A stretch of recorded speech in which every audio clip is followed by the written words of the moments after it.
그 사회적 약자였던 이 목자들이 처음으로 주님이 이 땅 가운데 하나님 나라를 가져오신다는 소식, 평화의 소식을 이 들에서 양을 치다가 듣게 되었습니다. 사실 이 평화의 소식이라고 하지만 이 세상은 이 평화가 없는 것 아닙니까? 그 옛날에 사사기 그에 관한 어떤 주석이 있었는데 그 사사기에 대한 그 설교책이 있었는데 그 제목이 엔샬롬이었어요. 엔샬롬. 엔샬롬이 뭐냐면은 엔이 그 부정어고 히브리어로 샬롬 평화가 없는. 그러니까 이스라엘이 계속 하나님을 왕으로 모시지 않았기 때문에 그 자기가 중심이 되어서 자기 소견이 옳은 대로 살았기 때문에 평화가 없지 않았습니까? 그런 것처럼 이 세상의 모습이 평화가 없는 거예요. 우리 전에 그 팔복에서도 화평케 하는 자 그 부분에서 했지만 그 노래를 옛날 노래 불렀더니 되게 반가웠더라고요. 세상은 평화 원하지만 전쟁의 소식이 늘어간다. 이런 찬양을 부른 적이 있었죠. 근데 오늘 본문은 그 평화를 가져오신 분이 있다는 것입니다. 그분이 누구예요? 아기로 오신, 우리와 똑같은 모습으로 오신 예수님이 평화를 가져오셨다는 거죠. 이거를 누구한테 먼저 알렸냐면은 그 고관대장, 왕후 장상 뭐 이런 말 있잖아요. 아주 잘 나가고 이런 사람들한테 먼저 알리신 게 아니라 어떻게 보면 사회에서 주변부에 있었던 주목받지 못하던 이런 목자들이 이 하늘에 놀라운 환상을 본 거죠. 천사들의 찬양을 통해 알게 되었습니다. 이 현수막에 있는 말씀처럼 지극히 높은 이곳에서 영광을 돌리고, 지극히 높은 곳에 누가 계시죠? 하나님이 계시죠. 하나님께 영광을 돌리고 땅에 있는 사람들에게 평화가 임한다는 소식을 들었습니다. 우리가 그 화평에 대해서 살펴볼 때도 그 기억나시나요? 화평에 대해서 간단히 제가 성경적으로 어떤 의미를 갖고 있는지 설명을 했어요. 이 성경에 이 하나로 이렇게 표현해 주면 좋은데 화평이라고도 하고 평화라고도 하고 평안이라고도 하고 평강이라고도 하고 한 4개 표현을 왔다 갔다 쓰니까 근데 맥락상마다 주는 뉘앙스는 좀 다를 거예요. 그런데 대체적으로 평화죠. 평화. 이 평화를 굉장히 강조합니다. 그 옛날에 그 페이퍼 나눠드릴 때 부모님들이 어디는 화평 썼다가 어디는 평안 썼다가 어디는 평강 썼다가 헷갈렸다고. 우리 지체 중에 한 명이 어린 지체 중에 한 명이 화평지옥이라고 계속 말이 바뀌니까. 근데 같은 의미예요. 샬롬, 에이레네 이런 표현 뜻인데 가장 우리가 유명한 표현이 샬롬이죠. 샬롬. 구약에서 가장 지극히 복된 상태를 샬롬이라고. 이 샬롬을 엿볼 수 있는 곳이 어디죠? 복음의 기초 배우신 분들은 알겠지만 에덴 동산이 바로 그 평화가 있던 곳이죠. 하나님이 원래 꿈꾼 그 복된 질서 있고 조화롭고 하나님의 복이 충만한 세상이 바로 이 샬롬이죠. 거기에서 뭐가 없었습니까? 에덴에서는 내일 일을 염려할 필요가 없어요. 하나님이 모든 우리에게 먹을 것을 다 공급해 주시고 필요한 것들을 채워주셨기 때문에 걱정할 필요가 없죠. 나이가 들면서 어린이에서 청소년, 청소년에서 청년이 되면서 점점 뭐가 늘어나죠? 전에 없던 염려가 많이 늘어나요. 근심이 어떻게 살아가지? 전에는 부모님 밑에서 그냥 편하게 그런 걱정할 필요 없이 의존하면 되는데 그걸 걱정해야 되는 것처럼 엔샬롬, 평화가 없는 세상을 우리는 경험하고 있습니다. 또 에덴에서 어땠습니까? 사람과 사람 사이가 정말 마음과 마음이 어떤 장애물 없이 이어지던 세상 아니었어요? 뼈 중에 뼈, 살 중에 살. 그 일체감을 느끼고 돕는 배필이다. 정말 나의 없으면 안 되는 존재구나. 이런 서로에게 그런 고백을 한 몸으로 사랑으로 살았던 상태가 에덴이에요. 이런 것들이 다 샬롬, 평강을 누리는 것이죠. 그리고 우리가 뭔가 의미 없이 세상을 살까봐 그 약간 걱정할 필요도 없었어요. 우리에게 보람 있는 일들이 가득했죠. 이게 샬롬입니다. 이 모든 것을 하나님의 은혜로 하나님의 백성들이 하나님이 꿈꾼 세상이 이 하나님 나라의 이 복된 안식 이걸 누리는 것이 뭐예요? 샬롬, 평화입니다. 그 평화가 이제 누가 탄생하시면서 예수님이 오심으로 가장 평화를 못 누렸던 가장 지극히 사회 주변부에서 내일 일을 걱정하면서 그런 다음에 여러 가지 이 삶이 각박해지면 서로도 어때요? 경계하게 되죠. 그렇게 살던 이 목자들에게 이 가난한 그 목자들에게 이 기쁜 소식이 전해진 것입니다. 이 평화가 예수님이 오심으로 이 땅에 임했다. 새로운 세상이 임했다. 유토피아, 천국이 임했다. 하나님 나라가 임했다. 평화가 우리에게 주어질 거다. 이게 성탄의 의미예요. 성탄절 그냥 흥청망청 막 기뻐하고 막 이렇게 장식하고 이러면서 왜 이렇게 기뻐하죠? 새로운 세상을 우리가 이제 살게 되었다. 주님이 오셔서 주님의 은혜로 주님이 우리가 뭘 한 게 아니라 주님이 무엇인가 해서 우리가 새로운 세상을 누리게 됐다는 소식이 성탄을 기뻐하는 의미인 것이죠. 크리스마스 때 헌팅해갖고 막 그런 게 아니죠. 젊은이들. 크리스마스 때 선물을 받아서 크리스마스 때 직장 안 나가서 이게 좋은 게 아니라 크리스마스 때 우리가 새로운 세상을 누리게 됐다는 것을 깊이 예수님 때문에 누리게 된다는 것을 받아들이는 것이죠. 그런데요, 이 기쁜 소식에는요, 한편에서는 심각한 내용이 들어있습니다.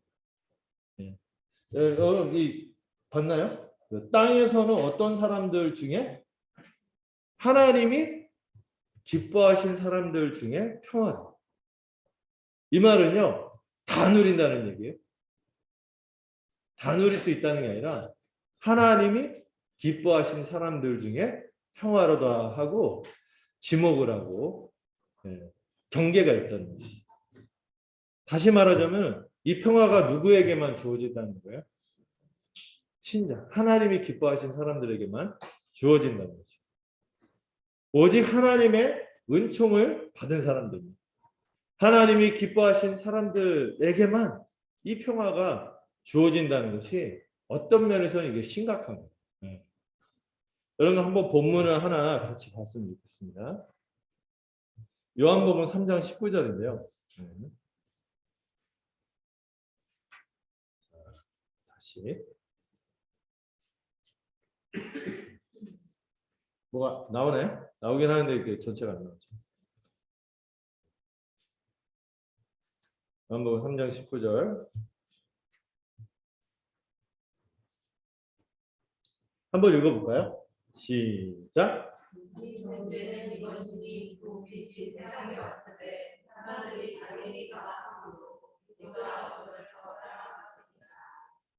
이 말씀을 보면요, 빛이신 예수님께서 이 세상에 왔지만 많은 사람들이 자기 행위가 악하기 때문에 뭐를 더 사랑했다고요?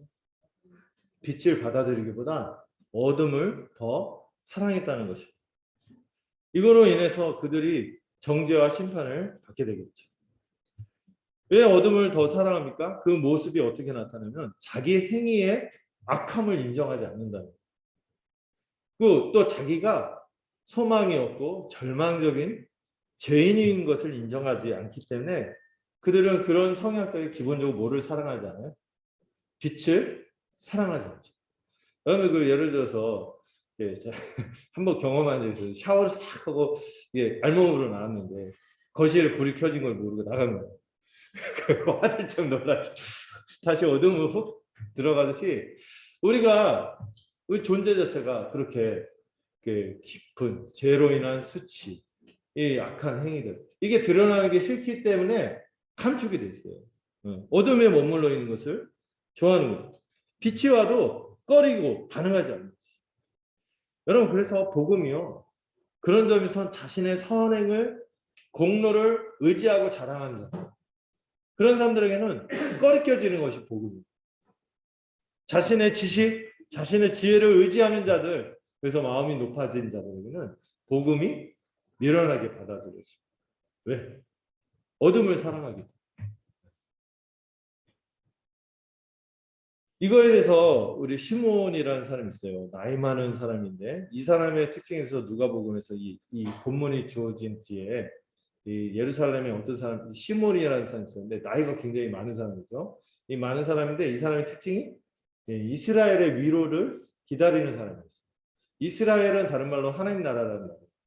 하나님의 나라가 회복되기를 소망하고 임하기를 소망하던 어떤 나이 많은 사람이 있었는데 이분이 예수님을 보고 아기이신 예수님을 보고 하신 말씀이 있어요. 그 말씀 한번 읽어보겠습니다. 읽어보죠. 시작.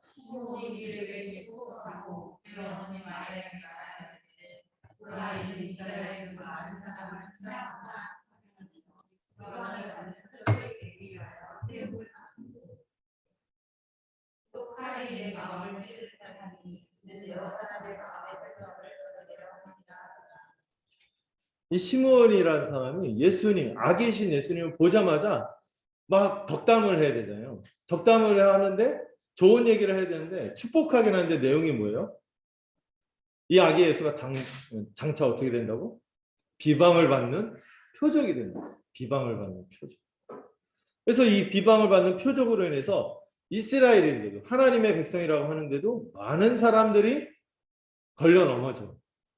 패하거나 아니면 반대로 흥하게 되기도 한다는 거예요. 운명이 엇갈린다는 거예요. 그리고 그 운명이 엇갈리는 그것이 뭐예요? 비방을 받는 표적이 되는 거예요. 그렇게 된다고 태어나자마자 덕담을 해야 되는데 비방을 받는 표적이 될 거고 어떤 사람이 많은 사람이 더 걸려 넘어지기도 하고 어떤 사람이 이 아기 때문에 이 비방을 받는 표적이 되는 아기 때문에 흥하기도 될 거다. 운명이 엇갈릴 거다. 이런 얘기예요. 그리고 35절에는 뭐래요? 칼이 그 마음을 찌르. 이 아기이신 예수님이 장차 비방을 받는 표적이 되어서 이 그분의 사역 자체가 칼이 마음을 찌르는 그런 사역이 될 거고 또 그분은 반대로 여러 사람의 마음의 생각을 드러낸다는 것이죠. 이게 아기가 태어나서 덕담해야 되는데 이런 얘기를 하는 거예요. 하나님 나라가 임하기를 소망하는 이 아주 신실한 이분이 그런 얘기를 하는 거죠. 아기 예수님을 보고 이 땅에 평화를 가져오실 분인데 이분이 하시는 사역이 사람들의 어둡고 부패한 마음의 생각을 드러내기 때문에 그들 역시 어떻게 해요? 예수님을 공격하면서 핍박하고 마음을 찌르게 될 것입니다. 그러다가 어떻게 돼요? 결국에는 비방을 받는 표적이 된다는 것이죠. 여러분 비방을 받는 표적이 뭡니까? 예수님이 비방을 받는 모독을 받고 막 저주를 하고 이렇게 되는 표적이 된다. 앞에서 아기 예수님이 태어날 때도 표적이라 했어요. 표적을 볼 거다. 그분이 이 땅에 평화를 가져왔고 하나님께 영광을 돌리게 될 것인데 그 아기가 바로 표적이다. 그리고 그 아기가 장차 커서 비방을 받는 표적이 됩니다. 그게 뭐예요? 십자가죠. 십자가. 이 십자가가 그 죄인들의 저주를 받고 그 저주를 짊어지는 그리고 그것을 받아들인 자는 흥하겠지만 그것을 거부하고 자기의 죄인됨을 거절하고 인정하지 않고 예수님 나를 위한 죽음이라고 받아들이지 않는 자들에게는 패하게 하는 걸려 넘어지게 하는 것이 걸림돌이 되는 것이 십자가인 것입니다. 예수님은 비방을 받는 표적 십자가에서 죄인을 대신해서 그분 자신은 의인이신데도 죄인으로 비참하게 죽기 위해서 세움을 받으신 것이죠. 이분의 탄생이요 죽기 위한 것이었어요. 비방을 받는 표적입니다. 그렇기 때문에 이 이스라엘의 위로를 기다리는 노인이 그 예수님을 딱 보고 예언을 하신 약속을 따라 예언을 한 건데 처음부터 주님의 탄생이 그런 의미를 갖고 있다는 것이죠. 이걸 모르면은요, 이 복음을 모르면은 성탄절의 의미를 오해하기 쉽죠. 어떤 이들은 아무것도 아닌 휴일, 어떤 사람은 흥청망청 지내는 시간 안다 해도 이것을 받아들이지 않는 사람은 미련한 것으로 여기거나 꺼리끼게 여기겠죠.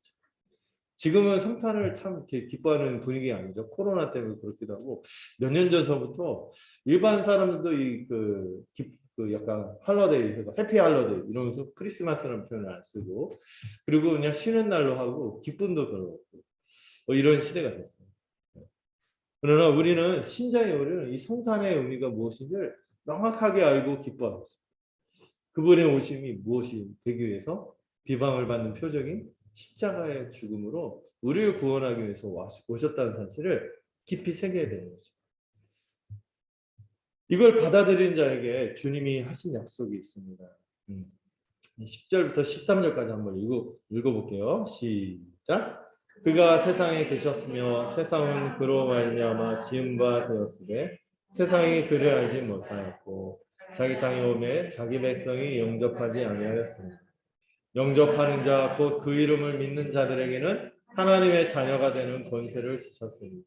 이는 혈통으로나 육정으로나 사람의 뜻으로 나지 아니하고 오직 하나님께로부터 난 자들이니라.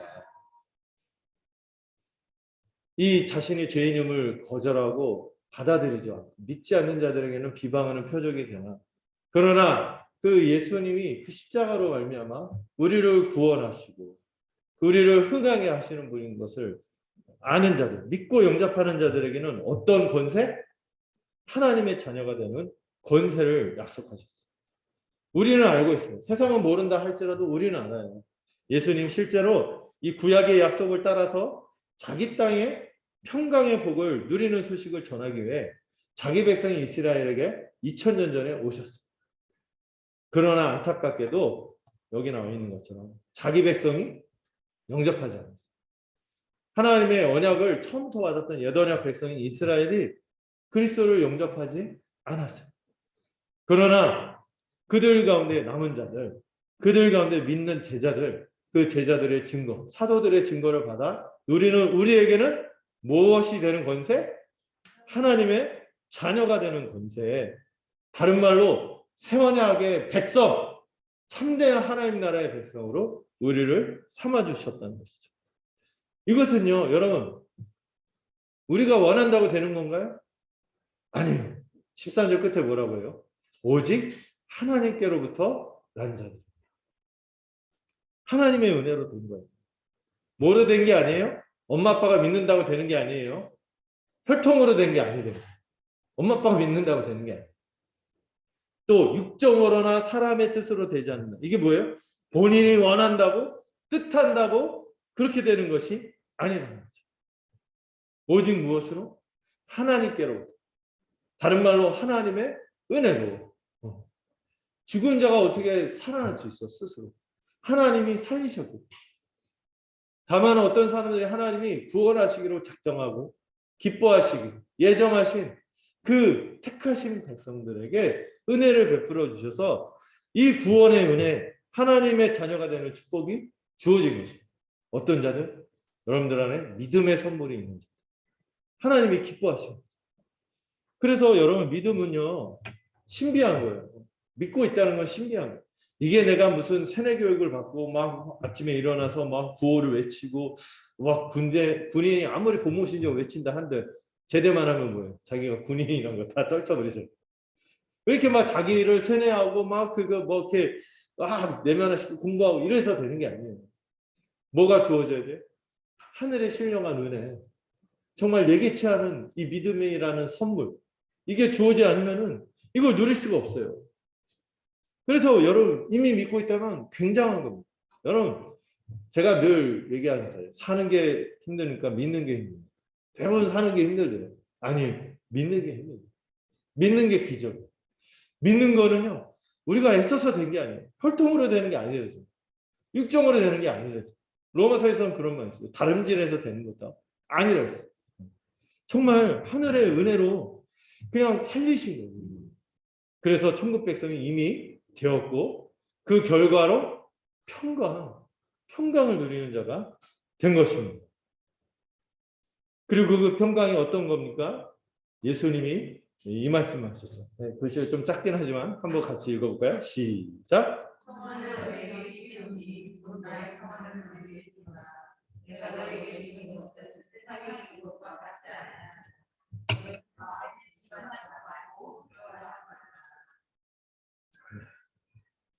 예수님이 누구에게 이 평안을 주신다고요? 너희라고 한 게 누구죠? 예수님을 믿고 하나님께 그 선물로 믿음을 받은 자. 그래서 예수님께 나와 예수님을 그리스도로 고백하는 자들에게 그 천국 백성이 된 제자들을 향해서 평안과 평강의 복된 소식을 선포하신 거죠. 예수님의 평안은 뭐와 다르다고요? 세상이 주는 거. 그 당시 어떤 세상이었어요?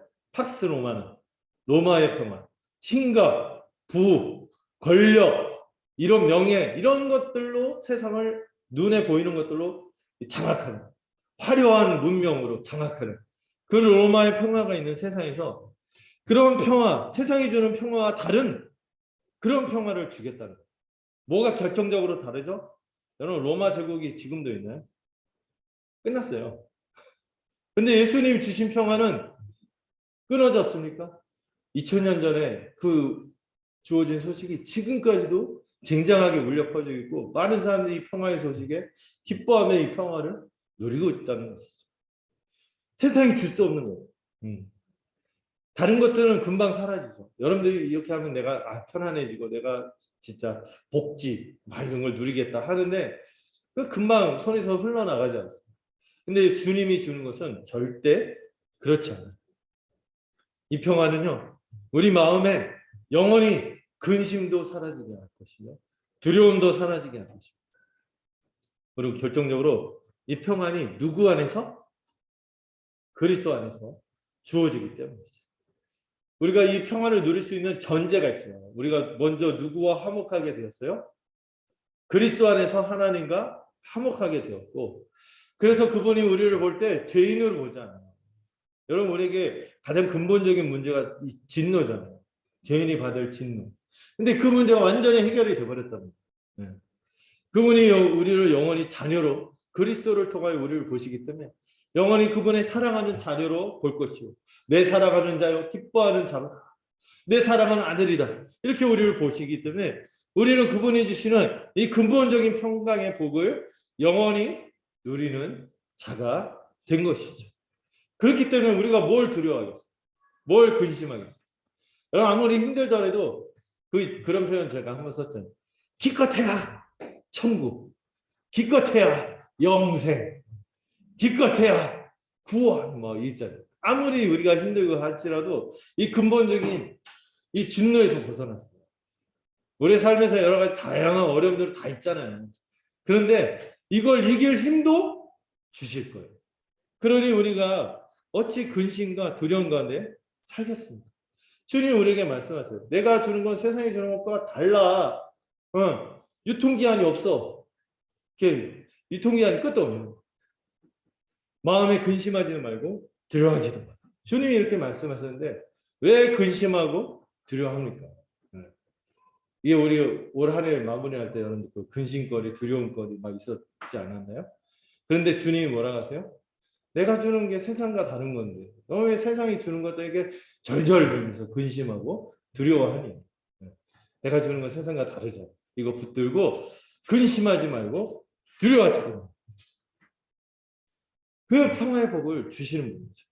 자, 그런 사람이 여러분 어떻게 합니까? 같이 읽어볼게요. 시작. 아무것도 염려하지 말고 다만 모든 일에 기도와 간구로 너희 구할 것을 감사함으로 하나님께 아뢰라. 그리하면 모든 지각에 뛰어난 하나님의 평강이 그리스도 예수 안에서 너희 마음과 생각을 지키시리라. 여러분, 이 평강을 누리고 있나요? 이 평강을 누리고 있나요? 그리스도 안에서 모든 지각에 뛰어난 평강, 사람이 감히 헤아릴 수 없는 이 평화를 우리는 이미 갖고 누리고 있기 때문에 어떠한 염려도 우리를 무너뜨릴 수 없는 것이에요. 그 평강이 우리의 마음과 생각을 지켜주신다 했어요. 다만 우리 뭐 하면 되는 거예요? 6절에서 건면하듯이 염려하지 말고 뭐 하면 돼? 기도하세요. 염려할 시간에 기도하라. 두려워할 시간에 기도하라. 간구해요. 그리고 구할 것을, 이 표현이 좋아요. 구할 것을 어떻게 함으로? 감사함으로 하라. 왜 감사함으로? 받지도 않았는데. 받지도 않는데 왜 감사함으로 하는 게 아닙니까? 이미 많은 것을 주셨을 뿐만 아니라 앞으로도 이 많은 것을 주신 것 때문에 우리 어떤 것에서도 우리를 그리스도의 사랑에서 끊을 게 없다 그랬잖아요. 네. 이 모든 것을 더할 것을 알기 때문에 우리는 감사함으로 하나님께 아뢰게 되는 것입니다. 이 한 해를 마무리하면서 우리 마음에 있는 염려거리 이런 것들 좀 떨치시기 바랍니다. 왜 거기에 매여서 살죠? 그 한동안 그냥 주님이 우리에게 주시는 은사들을 열심히 사시면 돼요. 걱정하고 막 두려운 게 생기면 어떻게 주여 아버지 하고 이렇게 하면은 우리가 고아가 아니잖아요. 우리가 입양됐잖아요. 우리 부모님이 계신데 우리 어머님은 안 계세요. 아버님이 하나님 아버지가 계신데 왜 걱정하죠? 그럴 시간에 뭐 하시면 돼요? 모든 일에 기도와 간구로 나서십시오. 그 여러분 두려운 것들 있잖아요. 두려워하는 것들. 어떻게 하지? 어떻게 하지? 기껏해야 천국. 기껏해야 은혜. 기껏해야 내가 연단이 될 거예요. 그래서 내가 빚어질 거예요. 미지에 두려웠고 꺼리는 것들을 평강을 누리면서 떨치기를 바랍니다. 여러분 이 평강을 주시기 위해서 우리 주님이 이 땅에 오신 거예요. 우리를 위해서 이 가장 적절한 것을 주시기 위해서 최선의 것과 이 최고의 것을 주기 위해서 이 모든 일을 다 이루셨음을 믿으시기를 바랍니다. 그 일을 위해서 예수님께서 오신 거예요. 마지막 한 구절 더 보도록 하겠습니다. 같이 읽어볼까요? 시작. 소망의 하나님이 모든 기쁨과 평강을 믿음 안에서 우리에게 충만하게 하사. 여러분, 이 평강의 보화, 이 평화의 보물창고를 여는 열쇠가 뭔지 아세요? 뭐 안에서? 믿음 안에서. 이 평화의 보물창고를 여는 열쇠는 어디 있어요? 그분이 우리에게 하신 일들, 그분이 우리에게 주신 약속, 이것을 믿는 믿음이 이 평화의 열쇠, 이 평화의 보물창고를 싹 열어지치는 열쇠인 것이죠. 여러분, 그분의 약속이요, 약속으로만 있었나요? 구약에 그 몇백 년 전에 주어진 약속을 주님이 실제로 2000년 전에 아기로 오셔서 성취하셨어요. 그분의 십자가에 이르기까지 모든 생애가 하나님 나라가 이 땅에 임했다는 강력한 증거였고, 그분이 심지어 가장 최종적인 끝판왕, 뭐예요? 사망 권세까지 부활하심으로 무너뜨리셨어요. 그리고 그분이 승천한 것을 똑똑히 보았고, 그분은 딱 한 가지 안 이루어진 것인데 재림이죠. 그리고 우리 안에 이미 구원이 이루어졌으며 진행되고 있고 완성을 향해서 가고 있다는 사실.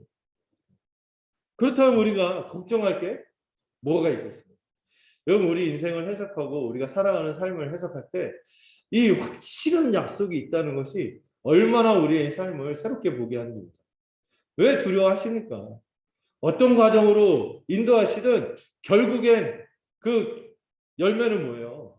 하나님이 가장 선한 것으로 합력하여 선을 이루실 거예요. 지금 과정 가운데서 힘들 수 있어요. 근데 지나보면 다 아무것도 아니었던 거 아니었나요? 왜 그 순간순간마다 우리가 이렇게 큰 관점이 없으니까 비틀비틀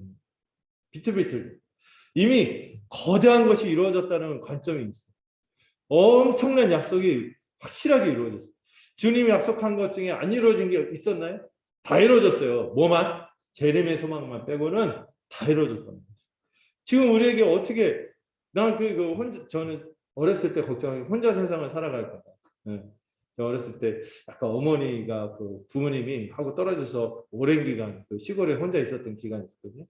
이 고립된다는 그 두려움이 좀 있었어요. 근데 어떻게 아내도 생기고 또 이게 저는 그 약간 제 사역을 생각할 때 약간 독립투사처럼 지사처럼 이렇게 한자 이렇게 분투하는 건 줄 알았더니 세상에 귀한 동역자들을 막 붙여주셨어요. 우리 인생을 보면은요, 결국엔 선하게 이끌어가시는 주님의 손길을 부정할 수가 없어요. 근데 이런 우리 개인사도 돌아봐야겠죠. 확실한 약속은, 확실한 역사는 2000년 전에 주님이 이 땅에 역사적으로 오셨다는 사실. 이것 때문에 우리는요, 우리의 삶을 궁극적으로 낙관하면서 봅니다. 두려워하지 않는 거죠. 염려하지 않는 거죠. 이 모든 일을 이미 이루셨고 지금도 이루시고 계시고 장차 완성할 것입니다. 이걸 믿기 때문에 우리는 이 하나님의 약속을 참으로 신뢰하고 기뻐하고 평강을 누리며 그리고 더 나아가 사랑을 나타내며 살아가게 됩니다. 이것을 통하여 하나님이 영광을 받으실 줄로 믿습니다. 이 말씀 한번 읽어볼까요? 다시 한번 시작.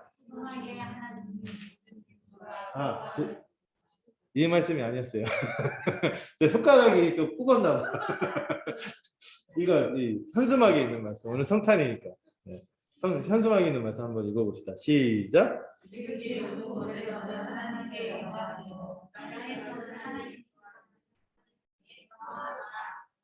여러분 오늘 이 성탄이 그런 날입니다.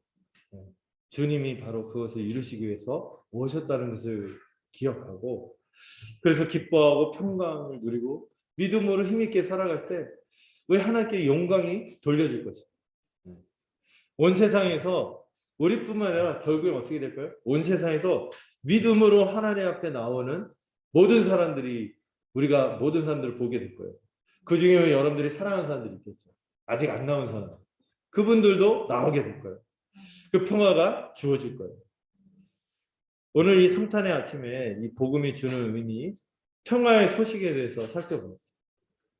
우리 가운데서 이미 간직한 분들이 있나요? 그분들은 더 풍성하게 누리길 바랍니다. 혹시 아직 이걸 믿지 않거나 믿음이 부족해서 이 세상이 준다고 생각하는 이 가짜 평안에 현혹이 되었어요. 아니면은 그것도 없다고 생각하면서 염려와 두려움 가운데서 조마조마하시는 분들, 이런 분들에게 하나님의 은혜가 부어지기를 소망합니다. 이 믿음의 비밀을 눈이 열려서 보기를 바랍니다. 성령의 역사로 정말 심령이 살아나서 이 평화의 소식에 반응하는 은혜가 주어지기를 간절히 소망합니다.